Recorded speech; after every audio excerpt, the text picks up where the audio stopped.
A very good morning to all of you. मैं उम्मीद करता हूं कि आप लोग सभी स्वस्थ और सुरक्षित हैं। लिव 360 ट्रांसफॉर्मेशन जर्नी के तीसरे फेज में मैं गौरव विश्वास, आज का होस्ट, आप सभी लोगों का गट रीसेट फेज के तीसरे दिन में स्वागत करता हूं। हमारा आज का टॉपिक है गट इन मोशन, जहां हम योगा और एक्सरसाइज के द्वारा किस तरह हम अपने गट को अच्छा रख सकते हैं ये जानेंगे। होप आप लोग तैयार हैं। तो मुझे आज्ञा दीजिए कि मैं आज के पहले स्पीकर डॉक्टर श्याम, जो कि हमारे इनोवेशन और साइंस टीम के डायरेक्टर हैं और इस उभरते हुए मार्केट इनोवेशन और साइंस पोर्टफोलियो को लीड भी कर रहे हैं, उन्हें मैं आज बुलाना चाहूंगा on the virtual stage. So help me welcome doctor Shyam on this virtual stage. Doctor Shyam, over to you. Thank you. नमस्कार, गुड मॉर्निंग एवरीवन। सबको मेरी तरफ से एक एक्साइटेड गुड मॉर्निंग। मैं कल ही किसी से बात कर रहा था, ये इंस्टाग्राम से मुझे ये एक मैसेज मैंने देखा, मैं सोचा आपसे जरा शेयर करूं क्विकली। उसमें बताया है कि अगर आप आपका एक्सरसाइज और जो प्रोग्राम अगर आप आज शुरू करेंगे तो 2 हफ्ते के बाद आपको बिल्कुल यू विल फील गुड। 1 महीने के बाद आपका चेंज, आपको खुद को आपका चेंज नोटिस हो जाएगा। 2 महीने के बाद आपका फ्रेंड्स और फैमिली आपको नोटिस करेंगे, अरे क्या हो रहा है इसको। 3 to 4 months सब नोटिस करेंगे आपको। और फिर 5 या 6 महीने के बाद आपसे सब पूछेंगे, अरे आप क्या कर रहे हैं, आपका ये ट्रांसफॉर्मेशन कैसे हुआ। मैं ये इसके लिए बताता हूं क्योंकि मुझे भी यही हुआ। आज सब मुझसे पूछ रहे हैं, श्याम क्या हो रहे आपको, आपने कैसे किया। लेकिन मैं इसके ऊपर ये एक चीज आज का मेरे सोच, लेकिन आज का एक टॉपिक है बहुत important, exercise, the importance of exercise हमारे गट के ऊपर। और हमारे न्यूट्रिशनिस्ट आज आपको बताएंगे इसका इम्पोर्टेंस। मेरे तरफ से क्या बताना चाहता हूं कि कैलोरी रिस्ट्रिक्शन है, कैलोरी कंट्रोल एक बहुत इंपॉर्टेंट ट्विन है। मैं एक्सरसाइज और कैलोरी रिस्ट्रिक्शन से मेरा ट्रांसफॉर्मेशन किया, तो ये एक बात है। लेकिन मैं आज बहुत एक्साइटेड हूं क्योंकि मैंने कल ही 2 दिन पहले एक रिसर्च पढ़ा, national institute of health Bethesda USA में। उन्होंने ये स्टडी बहुत अच्छी तरह की थी, तो मैंने सोचा मैं आपसे जरा शेयर करूं सिर्फ 2 मिनट के लिए। ये रिसर्च हमें एक नई सोच, एक नई दिशा दिखाते हैं। सोचिए, सिर्फ अपनी रोज की कैलोरीज थोड़ी सी कम करके हम अपने जीवन को नई ऊर्जा दे सकते हैं, नई शक्ति दे सकते हैं। हाँ दोस्तों, यही है कैलोरी रेस्ट्रिक्शन के चमत्कार। पहले ये सिर्फ एनुअल स्टडीज तक सीमित था, लेकिन अब हमारे लिए भी ये संभव है। ये स्टडी ने दिखाया है कि सिर्फ 12%, सोचो 12% कैलोरी कम करने से भी एजिंग के बायोलॉजिकल पैथ में सुधार आते हैं। तो सिर्फ वेट के लिए नहीं, हमारे एजिंग के लिए भी ये बहुत इंपॉर्टेंट है। ये सुधार सिर्फ हमारे स्वास्थ्य में नहीं, बल्कि हमारे जीवन शैली में भी पॉजिटिव परिवर्तन ला सकते हैं।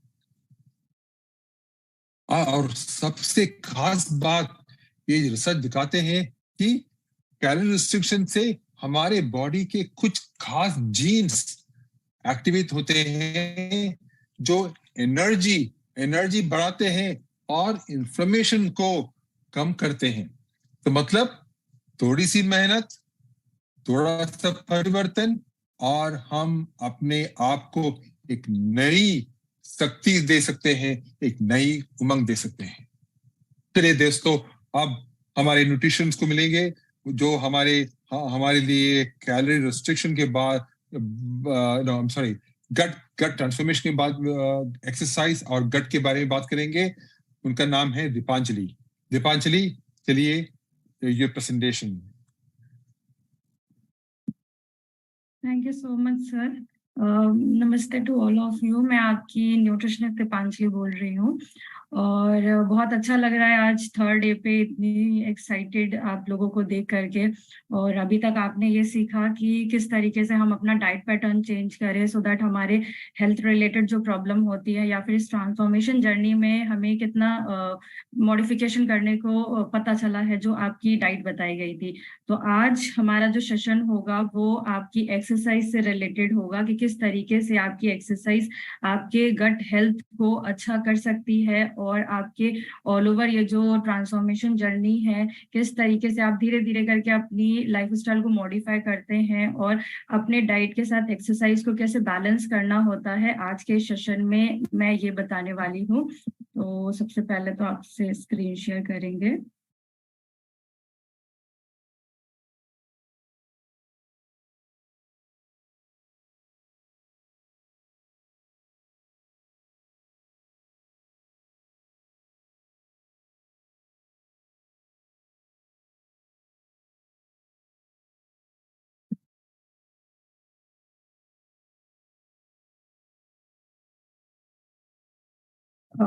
मेरी स्क्रीन दिख रही है? हाँ Deepanjali. Thank you sir. Okay, तो आज का जो टॉपिक है gut in motion, the transformative power of yoga and exercise for optimal gut health. ये आपकी जो एक्सरसाइज होती है, यूजुअली हमने ये देखा है कि हम अपना डाइट तो बैलेंस कर लेते हैं बट हमारी जो एक्सरसाइज होती है उसे बैलेंस करने में हमें थोड़ी तकलीफ होती है या फिर हम उन चीज़ों को फॉलो नहीं कर पाते हैं जो हमें शुरू से बताया जाता है कि एक्सरसाइज हमारे लिए कितना एक अच्छा इफेक्ट देती है। आपका जो गट है जब आप एक्सरसाइज करते हैं तो उसमें किस तरीके से एक स्ट्रेंथ आती है, वो किस तरीके से हेल्दी होता है, ये शायद आपको भी नहीं पता है। जब आप एक्सरसाइज करना स्टार्ट करते हैं तो आपको ये रियलाइज होता है कि यस इट इज फंक्शनिंग और किस तरीके से आपकी जो डेली लाइफ है वो मॉडिफाई हो रही है, क्योंकि आप सभी जानते हो कि गट हमारा एक सेकेंड ब्रेन की तरीके से वर्क करता है। और सेकेंड ब्रेन इसे क्यों कहते हैं? क्योंकि जैसा आपका गट होगा उसी तरीके से आपका ब्रेन वर्क करता है। तो नेक्स्ट स्लाइड में मैं ये देखूंगी कि आप लोग अपने आप को एक रेट करो, मतलब इन 2 दिनों से पहले आप कितने एक्टिव थे अपनी बॉडी को लेकर के, मतलब एक्सरसाइज कितना करते थे और अभी कितना स्टार्ट किया है। इसके अकॉर्डिंग आप अपने आप को अगर रेट देंगे तो आप अपने आप को कहाँ रखोगे? First is lowest and 10 is highest.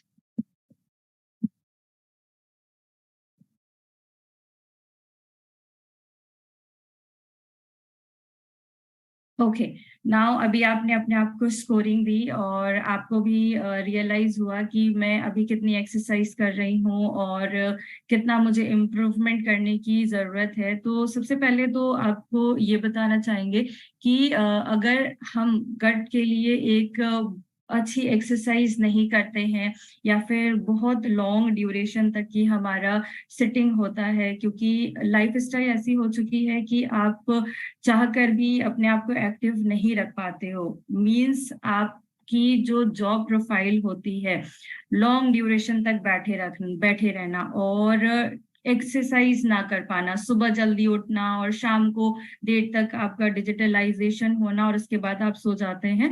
तो इन दैट कंडीशन क्या इम्पैक्ट आता है आपके गट पर? तो सबसे पहला आपका इम्पैक्ट आता है वो ब्लड फ्लो का डिक्रीज होना। आपकी जो रक्त वाहिनियां होती हैं उनका जो सर्कुलेशन होता है वो कम हो जाता है। बट हमारे बहुत लंबे समय तक बैठे रहने से इसका क्या इम्पैक्ट है कि आपकी इस ब्लड सर्कुलेशन का जो फ्लो होता है वो कम हो जाता है। ये इस तरीके से कम होता है, फॉर एग्जाम्पल आपकी जो धमनियां होती हैं, आपको अगर बहुत देर तक बैठे रहते हैं तो उनमें प्रेशर आता है। इन दैट कंडीशन वो जो ब्लड फ्लो होता है वो आपका धीरे धीरे करके कम होने लगता है।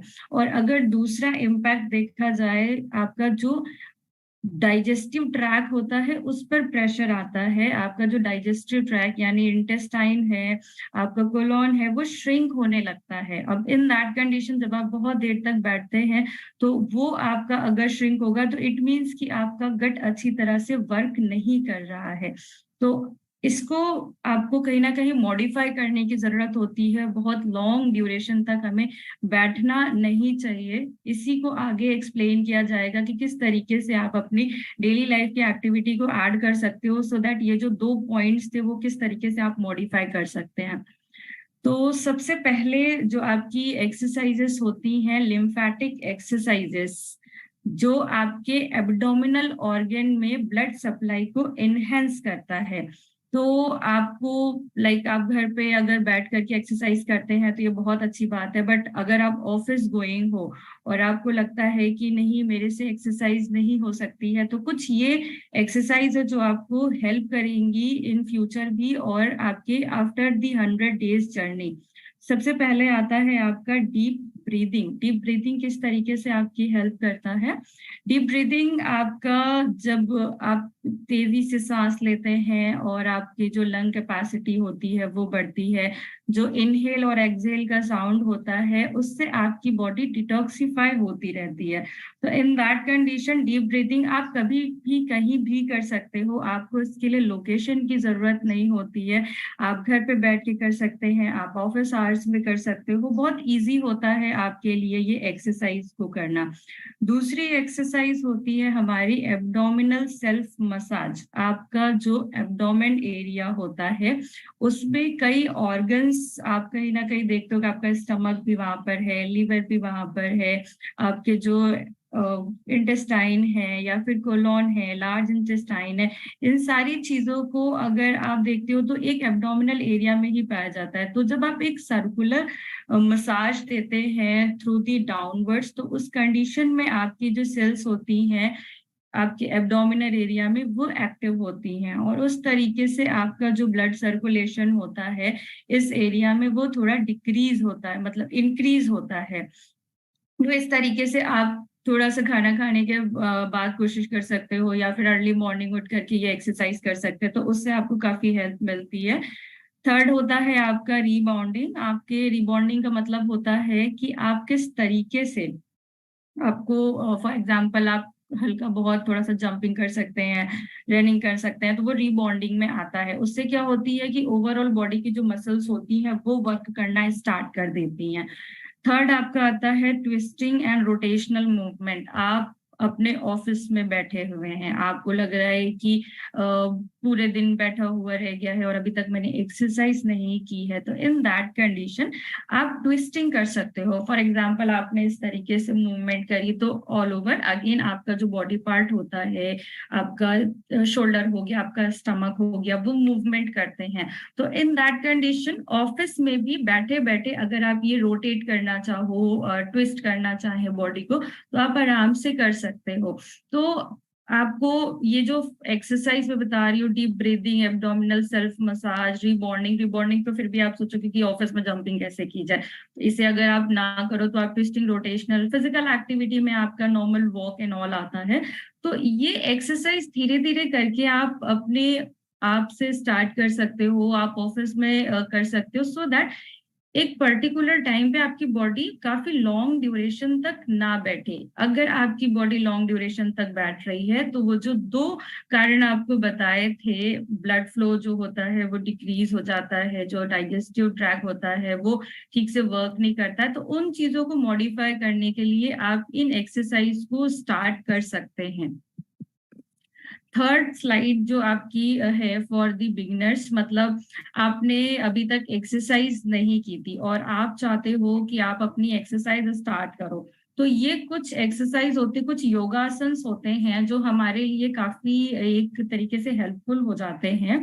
आपको जो सबसे पहला है अधोमुख शवासन, ये आप पहले आप जानते हो कि हम 4 पद से द्विपदीय हुए हैं, मतलब पहले हम एज अ एनिमल थे, उसके बाद धीरे धीरे करके हमारी बॉडी डेवलप हुई और हम बाय 2 लेग्स हमने वॉक करना स्टार्ट करी। तो ये जो एक आपका जर्नी था, काफी लंबा जर्नी, हम उन चीजों को भूल गए, हमारी लाइफस्टाइल ऐसी हो गई कि हमारे लिए चीजों को अडेप्ट करना थोड़ा सा मुश्किल हो गया है। और एक्सरसाइज आई थिंक बहुत कम लोग हैं जो करना चाहते हैं या कर रहे हैं। तो ये आपके लिए एकदम सिंपल एक्सरसाइज, लाइक आपने देखा होगा कि डॉग्स को जब वो उठते हैं तो वो एक अच्छे से स्ट्रेचिंग करते हैं। तो इन दैट कंडीशन उनका जो एनिमल्स का एक एटीट्यूड होता है, उनको किस तरीके से उनमें चपलता होती है, तो वो आप देख सकते हो। उसी तरीके से आप भी उन चीजों को कर सकते हो। तो ये अधोमुख आसन आपके जो एब्डोमिनल एरिया होता है या जो स्पाइन एरिया होता है उस पर अच्छे से वर्क करता है। आप इस चीज को फॉलो कर सकते हैं। भुजंग आसन आपका कोबरा पोज होता है। कोबरा पोज में आपने देखा कि आपका जो कपाल से रिलेटेड एरिया है, जो आपका स्पाइन रिलेटेड एरिया है, उस पे किस तरीके से आप देख रहे हो कि एक स्ट्रेचिंग आ रही है। मतलब वहां के एरिया का, एब्डोमिनल एरिया का जो मसल्स है या फिर जो आपके स्पाइनल एरिया का जो मसल्स है वो किस तरीके से एक्टिव हो रहा है, आपकी लंग कैपेसिटी को बढ़ाता है अगर आप ये कोबरा आसन करते हैं। सेम इसी तरीके से आपका जो धनुरासना है, इसमें भी आपका जो कपाल है या फिर जो आपके शोल्डर्स हो रहे हैं या फिर जो स्पाइन है, ऑल ओवर बॉडी इसमें वर्क हो रहा है। इट मीन्स कि सारी मसल्स आपकी वर्क कर रही हैं। इसी के बाद आते हैं आपके वज्रासन पे। वज्रासन आप सभी आई थिंक जानते हैं कि हम जब भी खाना खाते हैं और उसके बाद अगर आप वज्रासन करते हो तो आपको एक अच्छा डाइजेशन मिलता है। तो इस तरीके से आप ये देख लो कितना सिंपल आसन है और आप आराम से कर सकते हैं। और इसमें भी आपका जो डाइजेस्टिव ट्रैक होता है वो काफी ज्यादा हेल्पफुल हो जाता है। उसके बाद आता है आपका नौकासन। अगेन इसमें भी आपका जो कपाल है, मतलब जो आपका पेट है, वो इस तरीके से आपने उसमें देखा स्ट्रेचिंग हो रही है। आपका जो सेंटर है उसमें आपको इतनी अच्छी डाइजेशन ट्रैक हो रहा है, उसमें डाइजेशन हो रहा है। तो आप इस आसन को कर सकते हैं। थर्ड पोज होता है आपका कैट पोज, मर्जर आसन, जो आपकी कैट्स होती हैं उस तरीके से। अगेन इस पे आपका स्पाइन और कपाल दोनों चीजों पे फोकस किया जा रहा है। तो यहाँ से आपको ये बिगिनर्स के लिए एक्सरसाइज होती है कि आप धीरे धीरे करके इसको मॉडिफाई कर सकते हो। और इसे करना बहुत ज्यादा मुश्किल नहीं होता है, हर एज के लोग कर सकते हैं। बट यस, अगर आपको किसी तरीके की दिक्कत है, लाइक डॉक्टर्स ने आपको रेस्ट्रिक्ट किया है फॉर सम एक्सरसाइज, तो आप उसमें ये चीजें अवॉइड कर सकते हैं। और नेक्स्ट स्लाइड, आप जब धीरे धीरे करके इन एक्सरसाइज को करने लगते हैं, आपकी बॉडी इन चीजों को अडेप्ट कर लेती है, तो आप एडवांस लेवल पर आते हो। धीरे धीरे करके आप उन एक्सरसाइज को running, cycling, sport and athlete, इन सब चीजों पे थोड़ा सा फोकस करना स्टार्ट कर देते हो। तो आपको भी पता है कि जब आप अपनी बॉडी में एक्टिविटी करते हैं तो उसमें आपका जो गट माइक्रोब्स होता है वो किस तरीके से आपका हेल्दी हो जाता है। आपकी जो गुड बैक्टीरिया और बैड बैक्टीरिया का बैलेंस होता है वो कहीं ना कहीं वो अनुपात सही होने लगता है। तो अपने आप को आपने एक्टिविटीज के थ्रू जरूर से जरूर डेडिकेट करना है। आप डाइट फॉलो कर रहे हो बट अगर आप एक्सरसाइज फॉलो नहीं कर रहे हैं तो शायद आपको भी ये फील होगा कि हाँ, मेरे अंदर वो चेंजेस नहीं आ रहे हैं एज पर अदर्स, क्योंकि उन्होंने दोनों चीजें फॉलो करी हैं बट आपने ये दोनों चीजें फॉलो नहीं की। तो आपने धीरे धीरे करके ग्रेजुअली अपनी एक्सरसाइज को इंक्रीज करना है, फ्रॉम 5000 स्टेप्स टू 10,000 स्टेप्स। एक बार में 10,000 स्टेप्स तक नहीं जाना है, क्योंकि हमारी बॉडी को धीरे धीरे करके मॉडिफाई करने की जरूरत होती है। और नेक्स्ट स्लाइड, आपको एक ये मिथ आपने भी सुना होगा कि हम वाटर क्या ड्यूरिंग एक्सरसाइज ले सकते हैं, या फिर आपका जो वाटर का इनटेक होता है वो बिफोर और आफ्टर एक्सरसाइज ले सकते हैं। आप में से बहुत लोग ऐसा सोचते होंगे और आई थिंक ये एक मिथ ही है कि आप ड्यूरिंग एक्सरसाइज वाटर का इनटेक नहीं कर सकते हैं या फिर आफ्टर एंड बिफोर एक्सरसाइज से आप वाटर इनटेक नहीं कर सकते हो। जब हम एक्सरसाइज करते हैं तो हमारी बॉडी का हाइड्रेट रहना बहुत जरूरी होता है। तो इन दैट कंडीशन ये जो मिथ है आज कहीं ना कहीं आपको सॉल्व हो जाएगा कि यस, वाटर का इनटेक आपने करना होता है। एक्सरसाइज के पहले भी, एक्सरसाइज के बाद भी और ड्यूरिंग एक्सरसाइज भी आप एज अ सिप्स वाटर का इंटेक कर सकते हैं। और नेक्स्ट स्लाइड, जो आपके फैक्ट्स होते हैं या जो मिथ होते हैं वो किस तरीके से आपको बताए जाएंगे। फॉर एग्जांपल, अगर आप प्री एक्सरसाइज अपनी बॉडी को हाइड्रेट रख रहे हैं तो ये इसलिए इम्पोर्टेंट होता है क्योंकि आपको फॉर एग्जांपल जब आपने एक्सरसाइज की, बहुत ज्यादा स्वेटिंग की हुई और उन स्वेटिंग के कारण बॉडी हाइड्रेट जो होती है वो कहीं ना कहीं डिहाइड्रेशन में चली जाती है, और डिहाइड्रेशन में जाने के खुद के एक बहुत सारे क्लॉज होते हैं या फिर आपकी बॉडी पे एक हार्मफुल इफेक्ट आता है। तो उस कंडीशन में आपका कोशिश ये करना चाहिए कि 2-3 घंटे जो वाटर का इंटेक है वो कम से कम 200 से 300 ml तक आप आराम से ले सकते हैं। और जो आपका एक्सरसाइज स्टार्ट होने वाला है उससे पहले लाइक 10 to 15 मिनट पहले आप 100 to 200 ml वाटर का इंटेक कर सकते हो। तो ये जो वाटर का इंटेक आपको बताया जा रहा है कि 2-3 घंटे 200 से 300 ml ले लिया, 10 मिनट पहले 100 to 200 ml ले लिया, तो ये आप अपनी आदत में आज से ही ऐड करेंगे, शायद आपको ये फील होगा कि यस, हाइड्रेशन हमारे लिए कितना जरूरी होता है। ड्यूरिंग द एक्सरसाइज हमें बहुत हेवी वाटर नहीं लेना चाहिए, मतलब आपका जो वाटर का इंटेक है ड्यूरिंग एक्सरसाइज आप सिप्स करके लेते हैं तो शायद वो ज्यादा एक इम्पैक्टफुल हो जाता है आपकी बॉडी के लिए।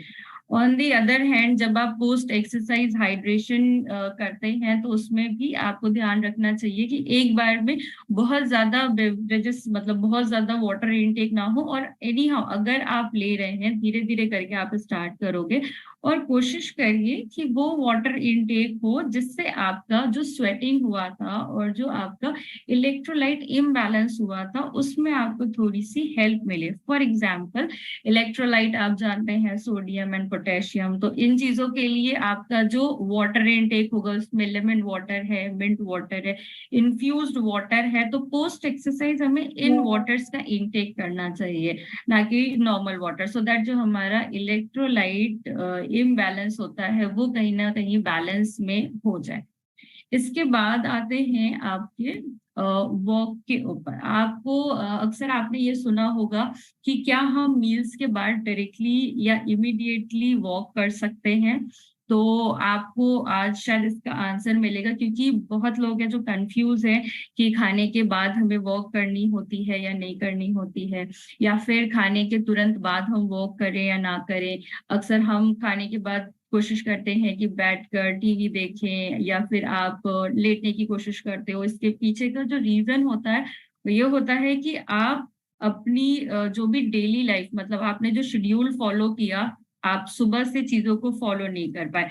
आपका ऑफिस आवर्स, अब जब वहां से आते हैं वो ऑलरेडी इतना लेट हो जाता है कि आपका डिनर का टाइम कहीं ना कहीं बैलेंस नहीं हो पाता। आपने अपना डिनर लेट किया, उसके बाद आप डायरेक्टली सोने के लिए चले जाते हो। तो इन कंडीशंस में आज ये जो क्वेरी है कि हम इमीडिएट वॉक कर सकते हैं या नहीं कर सकते, इसके लिए आपको अपना शेड्यूल ठीक करना होगा सो दैट आपको इसका आंसर मिले कि हाँ कर सकते हैं। अगर कर सकते हैं तो ऑब्वियस है कि आपको शेड्यूल अगर बैलेंस नहीं होगा तो आप अगेन डायरेक्टली सोने के लिए चले जाएंगे और आप अपनी एक्सरसाइज इमीडिएट नहीं कर पाएंगे। ओके, तो आपको जो इसका आंसर है कि इमीडिएट वॉक आपको इमीडिएट तो करनी होती है, बट वो बहुत ज्यादा आपकी जो वॉक होती है बहुत तेज नहीं होनी चाहिए। आप कोई बहुत ऐसी एक्टिविटी ना करें जो आपके डाइजेशन पे इम्पैक्ट डाल रही हो। तो बेहतर है कि आप अपनी वॉक जो है वो 100 स्टेप्स जो होते हैं आप उसके थ्रू स्टार्ट कर सकते हो। मतलब आपने खाना खाया, आपने 100 स्टेप्स ले लिए इमीडिएटली। इन दैट कंडीशन जो आपको बेनिफिट्स मिलते हैं, सबसे पहला जो बेनिफिट होता है डाइजेशन इम्प्रूव होना।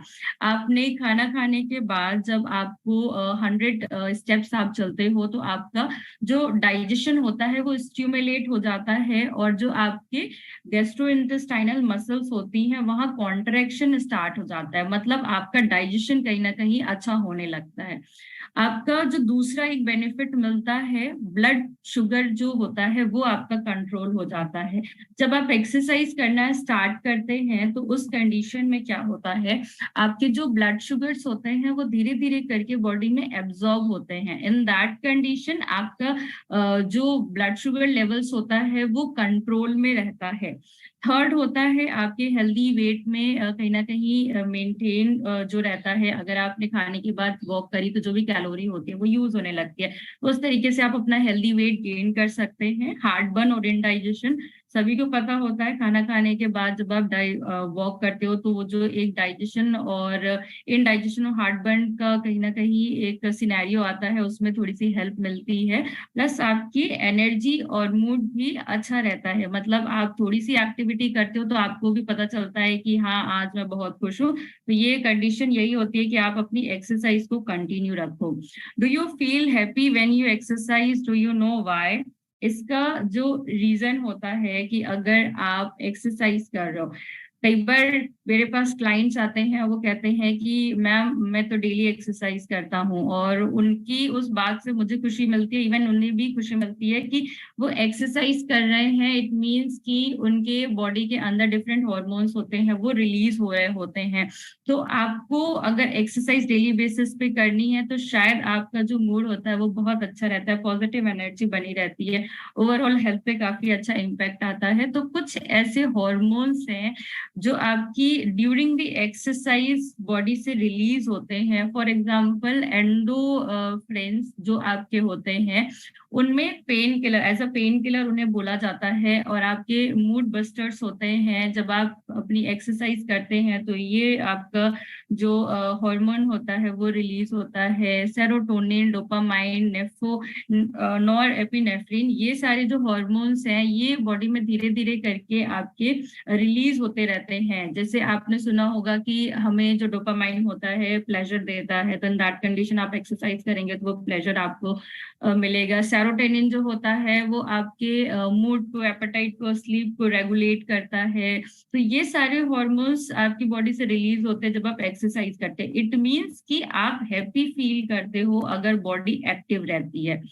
देन आपको इसके बारे में शायद कभी आपने सुना होगा कि अगर हम लेफ्ट साइड लेते हैं तो क्या हमारे बेनिफिट्स को कुछ इस तरीके का मतलब जो गट होता है क्या उसको कोई ऐसा बेनिफिट मिलता है? तो इसका जो आज क्वेरी है वो सॉल्व होगा। रेस्ट आपको लेफ्ट साइड इसलिए सोने के लिए बोला जाता है क्योंकि आपका जो स्टमक होता है वो थोड़ा सा लेफ्ट साइड अपवर्ड्स होता है, और जो आपके रिफ्लक्स होते हैं वो कहीं ना कहीं कम हो जाते हैं जब आप लेफ्ट साइड लेटते हैं। क्या बेनिफिट्स आपको मिलते हैं? आपका जो डाइजेशन होता है वो इम्प्रूव होता है, आपके जो एसिड रिफ्लक्स होते हैं वो इम्प्रूव होते हैं, जो आपकी लिम्फेटिक ड्रेनेज होती है वो इम्प्रूव होती है। लिम्फेटिक आपके फॉर एग्जांपल आपको पता है कि अगर आप रात में, मतलब कई लोगों ने ये फील किया है कि वो राइट साइड सो रहा है तो उस कंडीशन में उनको बहुत ज्यादा रिफ्लक्स आ रहे हैं, इनडाइजेशन हो रहा है, ठीक से नींद नहीं आ रही है। तो इस तरीके से आपको लेफ्ट साइड अगर आप सोते हैं तो डिफरेंट काइंड ऑफ बेनिफिट्स आपकी बॉडी को प्रोवाइड होते हैं। देन कुछ टिप्स हैं जो आपको ड्यूरिंग दी एक्सरसाइज आपको फॉलो करनी है। आपको अच्छे फुटवेयर्स पहनने हैं सो दैट आपको वॉक में या फिर रनिंग में कोई दिक्कत ना हो। आपको अच्छे कपड़े पहनने हैं। इस अच्छे कपड़े का मतलब है कि ऐसे कंफर्टेबल क्लोथ्स जो आपको कहीं ना कहीं इस तरीके की एक्सरसाइज जो आपके ट्रेनर्स आपको बताते हैं वो करने में थोड़ा सा इजी फील होता है। देन आपको कोशिश करना चाहिए कि हफ्ते में एटलीस्ट 4 से 5 बार एक्सरसाइज। जो लोग कहते हैं कि मैं एक्सरसाइज नहीं कर सकता हूँ और मुझे थोड़ा सा टाइम नहीं मिलता है या ऐसी कोई दिक्कत है, तो कोशिश करिए कि आप अगर डेली बेसिस पे 7 डेज में एक्सरसाइज नहीं कर पा रहे तो आप 5 डेज 4 डेज भी एक्सरसाइज कर सकते हैं। और अगर आप बहुत देर तक वर्क प्लेस पर हैं या फिर आपको थोड़ा सा ब्रेक मिला है तो फिर आप अपनी मोबाइल ना चला करके थोड़ी सी स्ट्रेचिंग वगैरह भी कर सकते हो, जो कि आपको अर्लियर जो स्लाइड थी उसमें बताया गया। और आपको ये ध्यान रखना चाहिए कि आप जिस भी पार्टनर को अपने साथ एक्सरसाइज के लिए सिलेक्ट कर रहे हैं वो हर टाइम मोटिवेटेड रहे और आपको भी मोटिवेट करता रहे। देन कुछ चीजों का आपको ध्यान रखना है। आपकी जो भी फिजिकल एक्टिविटीज होती हैं आपको तभी करनी है जब आप अपने फिजिशियन से पूछ लेते हैं। फॉर एग्जांपल कुछ ऐसी कंडीशंस हैं जैसे आपके स्पाइन रिलेटेड प्रॉब्लम है, ऑर्थो रिलेटेड प्रॉब्लम है, तो आपको जो एक्सरसाइज आगे बताई गई या फिर जो योगा पोस्चर्स आपको बताया गया वो सभी के लिए अलाउ नहीं किया जाता है। तो आपको ये ध्यान रखना है कि आप अपने फिजिशियन से सबसे पहले राय लेंगे, उसके बाद ही आप उन एक्सरसाइज को करेंगे। कोई भी एक्सरसाइज को ओवर डू नहीं करना है, आपको ग्रेजुअली एक्सरसाइज स्टार्ट करनी है विद स्मॉल स्टेप्स। धीरे धीरे करके आपको एक्सरसाइज इंक्रीज करनी है। आप एक बार में हैवी एक्सरसाइज नहीं करेंगे, अदरवाइज आपकी बॉडी उन चीजों को अडेप्ट नहीं कर पाएगी और मसल ट्रेन एंड ऑल ये सारी चीजें आप फॉलो करोगे। ठीक है, तो ये 3 जो पॉइंट्स थे वो शायद आपको समझ में आ गया होगा।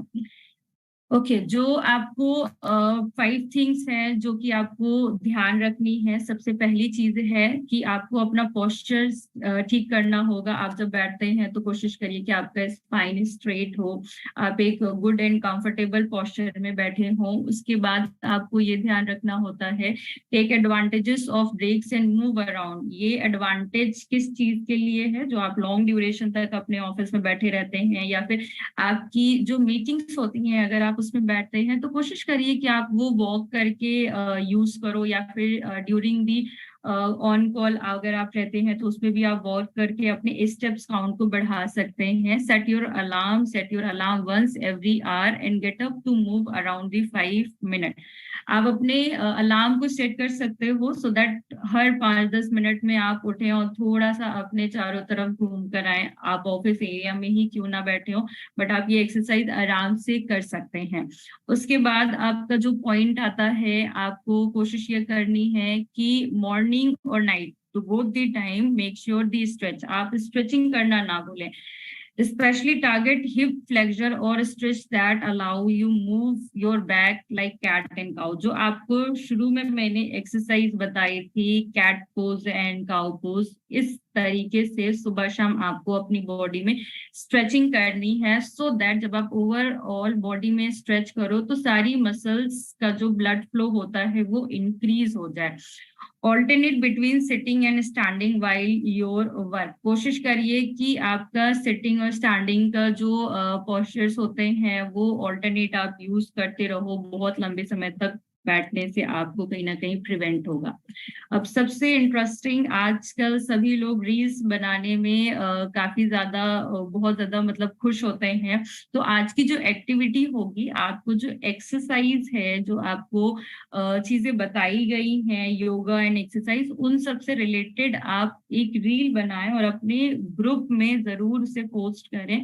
आपको भी खुशी मिलेगी और आपको ये फील होगा कि yes you are doing exercise on the daily basis. और एक्सरसाइज करना स्टार्ट करिए, भले स्मॉल स्टेप से स्टार्ट करिए, बट एक्सरसाइज बहुत इंपॉर्टेंट है अगर आप अपनी 100 डेज की जर्नी में कुछ रिजल्ट पाना चाहते हैं। तो विद डाइट आपको एक्सरसाइज करनी है, आपका गट हेल्थ उससे बहुत अच्छा होगा। थैंक यू सो मच, आपने इतनी अच्छे से चीजों को सुना और आई होप आप ये सारी चीजें फॉलो करेंगे।